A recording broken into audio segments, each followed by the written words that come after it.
Les gars, dans la vidéo d'hier, je vous ai dit qu'il fallait absolument qu'on puisse conserver ce fameux niveau des 100 000 $ et que c'était un point extrêmement critique. Malheureusement, vous le voyez, on n'a pas réussi à le faire. Et maintenant, on a vu un gros pullback du Bitcoin. Mais surtout, les altcoins se sont fait totalement démolir. Vous pouvez voir qu'on est en chute de 15, 20, 30, 40% parfois sur la plupart des altcoins ici.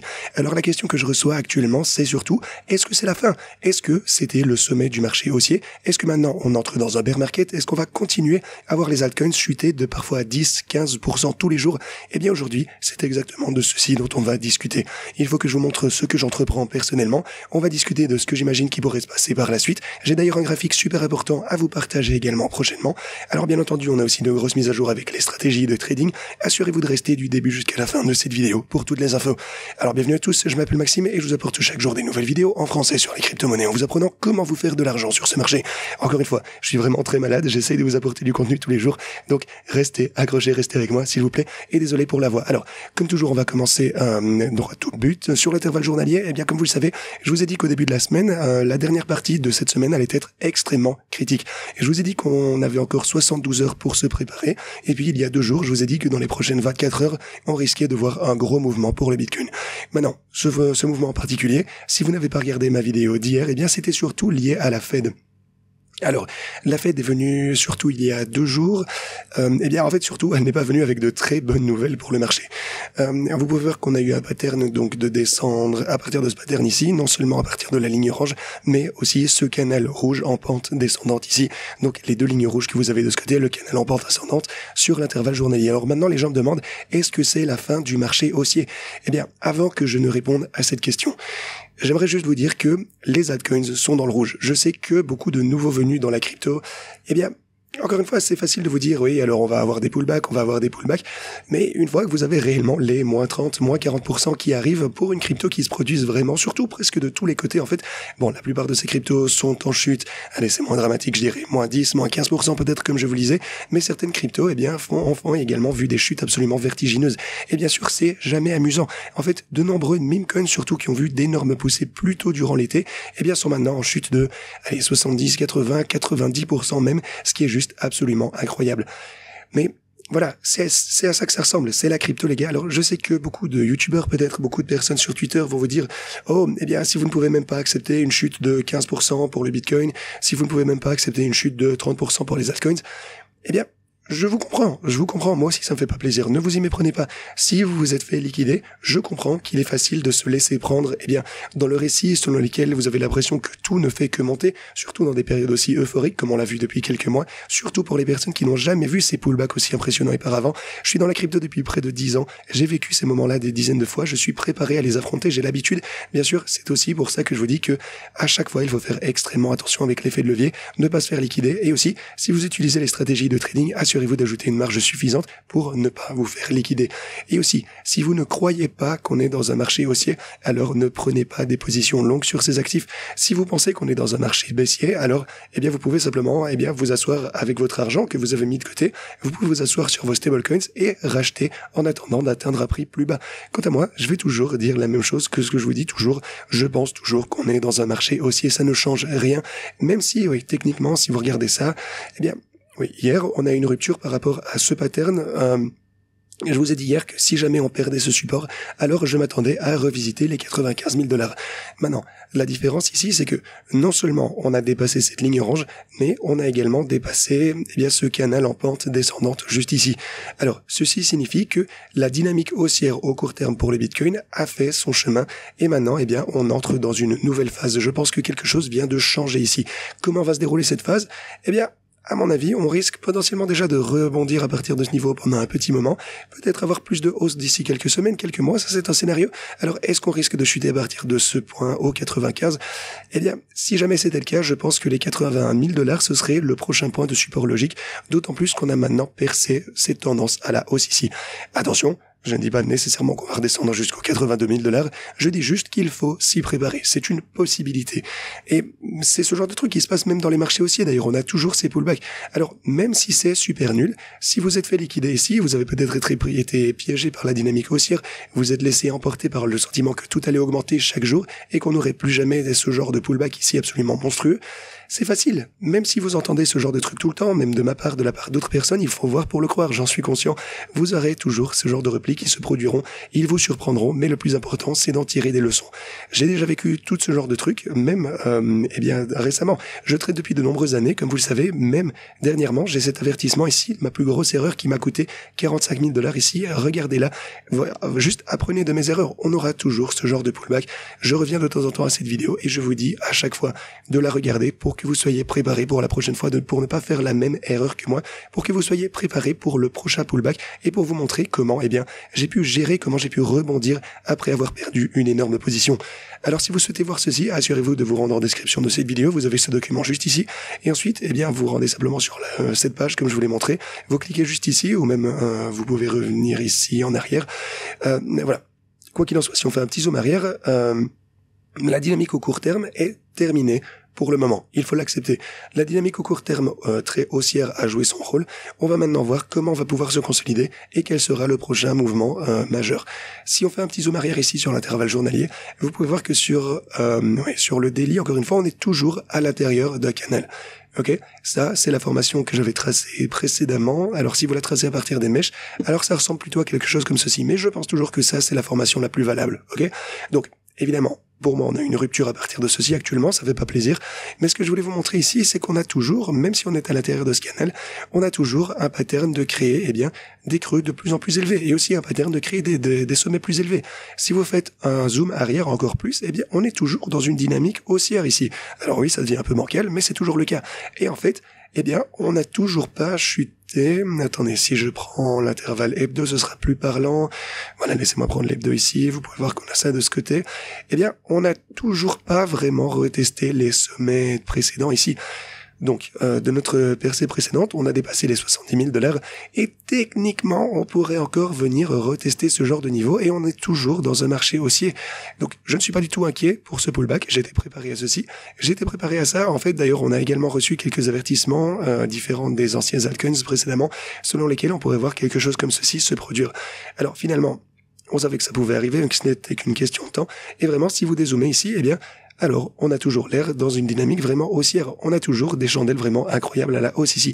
Et ce dit en passant, les gars, ça c'est une formation que je vous ai montrée. Je pense que ça commence en mars 2020. Et ici, de octobre 2020, je vous ai dit qu'on allait probablement évoluer latéralement pendant la majeure partie du temps. Et puis, vers la fin de l'été, qu'on allait voir une grosse cassure à la hausse. Et c'est exactement ce qui s'est déroulé ici. Donc, vraiment, ça ne me fait que rappeler cette énorme formation. Ça a semblé durer pendant si longtemps lorsqu'on a fait que latéraliser ici pendant des mois et des mois entre février et octobre. Donc, en un seul mot, les gars, tout semble toujours plutôt bien se dérouler. Oui, la dynamique plutôt haussière au court terme sur le graphe de 4 heures et même sur l'intervalle journalier ici est un petit peu divisée. Voilà, je veux dire, cette formation. Donc la dynamique s'est un petit peu atténuée, c'est vrai. Ça, c'est vraiment le truc qui a changé. On ne peut plus s'attendre à avoir des pumps incroyables immédiatement, mais rien n'a changé en termes du fait que le Bitcoin va atteindre des prix plus hauts au sein de ce cycle. Je pense de toute façon qu'on va se repropulser à la hausse, peu importe quand ce sera. Il faut qu'on se prépare à d'autres pullbacks à partir de ce point, c'est possible. Si on perd les 95, alors pour moi, le prochain niveau logique sera les 80 500. Il faut absolument se préparer à ceci et se décider avant d'avoir ce pullback. Vous devez avoir votre stratégie qui est en place dès maintenant. Que ferez-vous si on voit ce pullback? Comment allez-vous gérer ceci? Est-ce que vous allez être capable de le gérer, etc. Mais surtout vraiment, comme je vous le dis, je pense que chaque dip est fait pour être acheté ici. Je suis aussi optimiste que je ne l'ai jamais été. Et en fait, je pense d'ailleurs maintenant que c'est une super opportunité d'achat pour, prendre de bonnes positions. Je vous en parlerai davantage avec mes stratégies de trading dans un instant. Alors, pour l'Ethereum, vous pouvez voir, qu'on a effectivement exécuté le pattern en double sommet dont je vous parlais hier. Je vous ai dit qu'on avait ce pattern en double sommet potentiel qui était en train de se former et que ceci ne pouvait être que exécuté. En fait, que ce n'était valable qu'une fois qu'on avait cassé l'encolure ici, qui coïncide d'ailleurs avec la ligne orange, et c'est chose faite. Depuis qu'on a perdu cette ligne orange, on a donc confirmé ce pattern en double sommet, et puis on a chuté d'environ 8% supplémentaire. Ok? Donc, on a effectivement ce pattern en double top qui a été exécuté. Je sais qu'il y a énormément de personnes qui ont profité de cette opportunité pour shorter et vous avez gagné beaucoup d'argent. Personnellement, je ne short aucune crypto actuellement. Je pense que c'est un petit peu dangereux. Je ne fais que acheter les creux. Mais voilà, le double sommet, le M ici, eh bien, c'est effectivement joué pour Ethereum. Le prochain niveau sera 3275. Alors, si je regarde un peu l'Ethereum par rapport au Bitcoin sur l'intervalle hebdo, eh bien, ici, on a rechuté. Je vous disais que si on ne perçait pas ce niveau de 4% d'un Bitcoin, alors la majeure partie des altcoins risquait de rechuter également, parce que la majeure partie du marché des altcoins suit l'Ethereum. Donc, l'Ethereum n'a malheureusement pas réussi à franchir ce point. Vous pouvez voir une grosse chandelle rouge juste ici. Donc, vous savez quoi, on va parler un petit peu de Solana, parce que Solana a vu une énorme rechute hier également. L'une des raisons pour laquelle on a vu une énorme rechute hier, c'est bien simplement parce qu'on a rechuté de cette formation ici même sur l'intervalle de 4 heures. Donc ça, c'est déjà une grosse raison. La deuxième raison, eh bien, vous la connaissez, je pense, c'est ce graphe juste ici, le graphe Solana par rapport au Bitcoin. Eh bien, il y a 2 semaines, peut-être une semaine ici, on a clôturé une chandelle en dessous de ce point, et je vous ai dit que c'était une mauvaise nouvelle. Juste en dessous de la ligne en pointillé ici, attendez, si je reprends juste ceci pour le moment. Et eh bien, je vous ai dit que c'était une formation assez moche. Et ceci me signalait que Solana risquait de sous-performer par rapport au Bitcoin. Et eh bien, depuis lors, on a eu une rechute supplémentaire. À partir de ceci, on a eu un pullback de 16% par rapport au Bitcoin. Et aussi, le Bitcoin est en baisse. Donc, non seulement on a ceci, encore une fois, rappelez-vous, c'est 17% par rapport au Bitcoin. Donc, si le Bitcoin chute en termes de dollars américains, eh bien, Solana a chuté encore plus bas que ceci. Donc voilà, Solana a l'air un petit peu douteux actuellement, c'est vrai. Et c'est pas la seule chose. D'ailleurs, il y a aussi une troisième chose qui s'est produite hier, et c'est que quelqu'un prétend que Solana a en fait 8%, que FTX possède toujours 8% de l'offre de Solana dans des wallets secrets. Ça, dites-vous que ça représente 7 milliards de dollars en pression de vente. Et ça a causé énormément de panique. Depuis lors, on a une petite note communautaire ici disant que c'est en fait faux, que FTX a déjà vendu tous ses tokens, mais ça a été une grosse source de FUD. Ça a provoqué pas mal de panique durant la journée d'hier. Vous pouvez voir qu'on a atteint près d'1 million de vues ici sur ce post. Ça a fait énormément de bruit. Voilà, ça a causé énormément de FUD, c'était malheureux, mais ça a également contribué à la chute de Solana. Voilà, ce sont toutes ces choses un peu folles qui se produisent dans les crypto-monnaies, juste des comptes aléatoires qui publient des trucs comme ça, et lorsque la dynamique est un peu plus bearish, eh bien ça cause énormément de panique, eh bien encore une fois ça gagne du terrain et ça fait vendre les gens. Voilà, Solana a connu une grosse chute à cause de ces 3 raisons. En ce qui me concerne, je suis toujours bullish pour Solana pour le reste de ce cycle. Je pense qu'il va continuer à bien se comporter, même si on a un petit moment de mou ici. Comme je vous disais, si quoi que ce soit, je pense que ce sont de bonnes opportunités pour acheter des cryptos supplémentaires. Alors si on regarde Cardano, on a une formation également ici, je pense que j'avais tracé ça comme ceci hier. Vous pouvez voir qu'on a également chuté à partir de ce point. Le prochain niveau de support, c'est environ 80 cents. XRP, alors on est toujours à l'intérieur de ceci pour XRP, encore une fois, il ne se présente pas trop mal. On est toujours à l'intérieur de ceci. XRP, encore une fois, ne se porte pas trop mal. On est toujours dans cette fourchette d'ailleurs. On est à l'intérieur de cette formation. Vous pouvez voir qu'aujourd'hui, on essaie de voir une percée pour refranchir ceci. Ce qui est vraiment dingue parce que le reste du marché est en chute libre, mais XRP est en forme, bonne chose pour les holders de XRP ici. Alors pour le coup, Dogecoin, lui, a subi une énorme chute hier, après avoir finalement cassé cette formation ici, donc vous pouvez voir qu'on est remonté, on a essayé de franchir ceci, puis on a eu une énorme chandelle rouge, et ceci me ramène donc à mes stratégies de trading.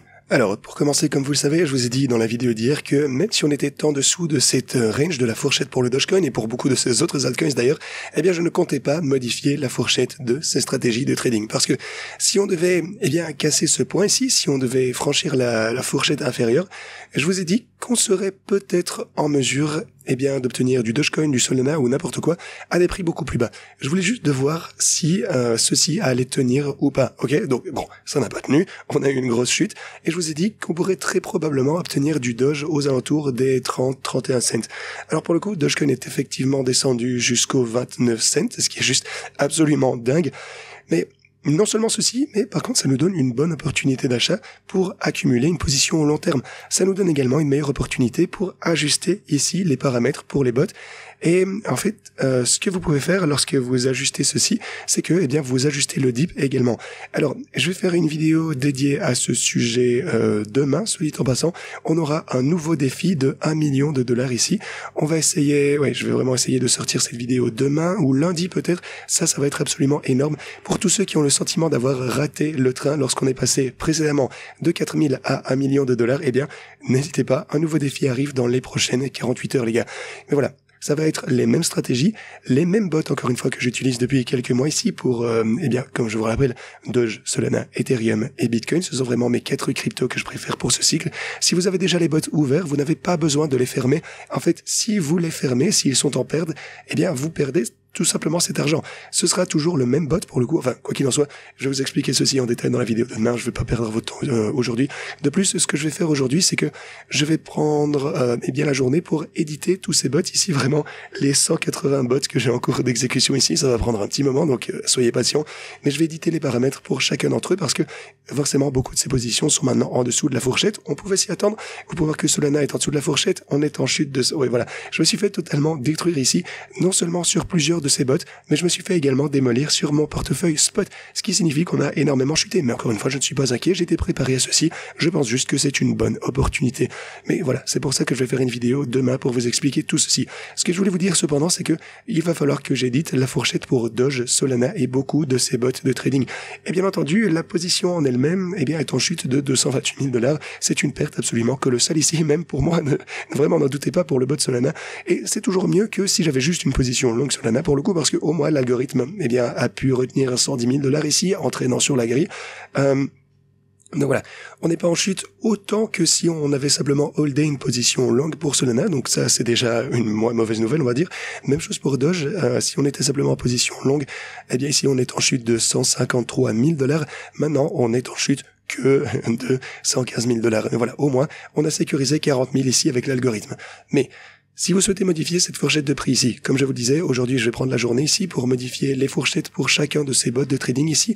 Si votre bot est en perte, déjà, pas de panique, c'était prévu dans la stratégie, ça allait arriver. Si votre bot est en bénéfice au total, comme disons par exemple le bot Ethereum ici, eh bien vous pouvez simplement modifier la fourchette ici, quand je vous donnerai les prochains paramètres. Si vous souhaitez utiliser vos propres paramètres, bien sûr vous pouvez le faire, mais allez simplement sur modifier la fourchette ici. Alors si je devais l'éditer pour les bots qui sont en profit, eh bien c'est fantastique. Je clique simplement sur adopter ici et ça va juste, eh bien vu qu'il n'y a aucune perte ici dans la position, ça va juste adapter la stratégie. Vous pouvez juste la modifier ici sans problème. Mais lorsque la stratégie est en perte, c'est un petit peu différent. Ici, bien entendu, vous avez 230 000 $ en perte flottante. Rappelez-vous, on a 5 752 Solana ici que la stratégie a acheté, qu'elle est en train de holder. Donc, si je voulais modifier ceci, eh bien, ça ne va pas vraiment, eh bien, vous pouvez pas simplement faire disparaître cette perte, ok? Ce serait trop magnifique. Alors, ça, c'est quelque chose pour le coup que j'aborde dans ma vidéo de FAQ. Assurez-vous également de vous rendre aux questions-réponses ici. Ça va vous ramener à ce document que vous avez de ce côté. Alors, vous l'avez bien sûr en anglais, en espagnol, en allemand, en français ici. Vous le voyez en anglais sur la chaîne, mais lorsque vous cliquez, c'est tout en français. Ne vous inquiétez pas. Vous voulez regarder la question numéro 21 ici qui vous explique comment vous pouvez gérer la modification des paramètres si vous êtes en perte avec le bot ici, tout comme je le suis pour Solana. Si je continue de ce côté, vous verrez que ça ne fonctionnera pas très bien. Vous ne pouvez pas vraiment, ça ne vous permettra pas de modifier la fourchette directement. Je vous recommanderais pas de le faire directement parce que ça va juste supprimer la perte de votre investissement réel.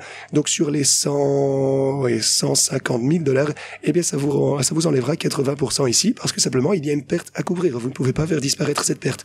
Ce que vous pouvez faire, c'est juste compléter un peu d'argent, juste en fait ajouter un peu plus d'argent pour essentiellement rembourser la perte de la position ici et rester à un niveau d'investissement élevé. Ça, c'est une chose que vous pouvez faire. Comme je vous disais les gars, assurez-vous surtout de revenir à ma vidéo FAQ et de regarder la vidéo, enfin surtout la question numéro 21 pour bien comprendre comment faire face à ce genre de situation. Ce que vous pouvez faire également les gars, c'est que si vous pensez qu'on va bientôt voir une grosse poussée, eh bien vous pouvez simplement laisser le bot faire son truc. Vous pouvez le laisser comme ceci, vous n'avez pas besoin de modifier les paramètres à ce stade et lorsque le bot sera à nouveau rentable, alors vous pourrez modifier les paramètres et vous n'aurez pas besoin d'ajouter davantage d'argent pour conserver le même investissement. Mais voilà, assurez-vous de regarder sur toutes les vidéos précédentes pour bien comprendre. Mais quoi qu'il en soit, grosse mise à jour à ce sujet demain ou lundi. Donc voilà, dimanche ou lundi, pardon. Donc on verra bien. Mais donc, aujourd'hui, on aura encore davantage d'informations ou de données qui vont sortir. Vendredi, vous avez le taux d'inflation pour le Japon. Ensuite, vous avez des données super importantes aux États-Unis qui sortent. Alors, selon comment le marché va pouvoir réagir, donc positif ou négatif à ces données, eh bien, on pourrait toujours voir une énorme volatilité. Donc, soyez prêts à voir le marché bouger encore une fois. Surtout aujourd'hui, le marché est déjà très fragile. Donc voilà, ça risque de bouger plus fort. Alors si vous regardez les attentes pour 2025, eh bien désormais, Le marché ne s'attend qu'à une seule baisse de taux sur toute l'année 2025. Ça, c'est bullish. Le marché s'attendait auparavant à 2 ou 3 baisses de taux, donc ça pour le coup c'est un signe haussier. On veut que le marché ait plutôt de bonnes que de mauvaises surprises. On a des sorties de capitaux des ETF également. Bon, certainement il manque certaines données de BlackRock, mais on a 670 millions de sorties de capitaux de la part des ETF ici. Ça c'est intéressant à voir, ça fait longtemps qu'on n'avait pas vu ça. On constate un léger pullback également pour l'Ethereum, moins 60 millions de dollars via les ETF, vous le voyez ici. Mais voilà. Ce sont des choses auxquelles on était préparé. Ce sont des choses qui se produisent de toute façon durant chaque bull market. Alors, j'espère que j'ai pu vous exposer les différents résultats possibles aujourd'hui. N'en doutez pas, je suis toujours bullish. Courage à vous si vous êtes dans une position difficile. Je pense que les creux, ça arrive. Ce sont des opportunités d'achat. Je suis aussi bullish que jamais. Par contre, la dynamique haussière au court terme, est cassée, c'est vrai. Voilà, on s'en est légèrement éloigné. On n'est plus à l'intérieur de ce canal. On pourrait peut-être y revenir dans le weekly, mais j'en doute. Mais voilà, je vais simplement continuer à acheter plus, ce qui va être fantastique à voir. Je tiens juste à vous dire que si vous avez des questions concernant mes stratégies de trading ou quoi que ce soit d'autre, assurez-vous de voir la vidéo FAQ que j'ai publiée en description. Je sais que beaucoup de personnes l'ont manqué, mais vous avez le lien disponible. Voilà, vous avez les questions qui sont affichées en anglais, mais quand vous cliquez, tout est en français, la vidéo et les questions, ça va vous ramener à cette vidéo non répertoriée. Attendez, laissez-moi vous montrer. Donc, cliquez simplement sur n'importe laquelle de ces questions. Disons que vous prenez la question 21 par exemple. Voilà, ça va vous ramener à cette vidéo FAQ où je passe en revue de très nombreuses différentes questions que vous pourriez vous poser au sujet des bots de trading, etc. Aussi, s'il manque quelque chose, posez vos questions ici. Je vais faire une deuxième vidéo FAQ séparée. Laissez-moi des commentaires. Ça, c'était juste la première partie. Je ferai une deuxième vidéo expliquant tout ce dont vous avez besoin. N'hésitez pas à venir en bas, poser vos questions. C'est très important. Ceci dit, merci beaucoup d'avoir regardé cette vidéo. Courage si vous êtes dans une position difficile. On va s'en sortir. Moi, je vous dis à la prochaine.